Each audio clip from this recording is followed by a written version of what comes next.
How to check all the game passes that you own on Roblox.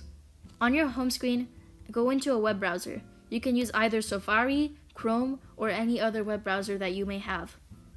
Enter your web browser and type in roblox.com in the top.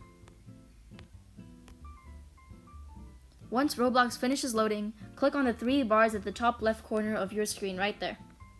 And then, click on Inventory. Now, scroll down until you see Passes right there.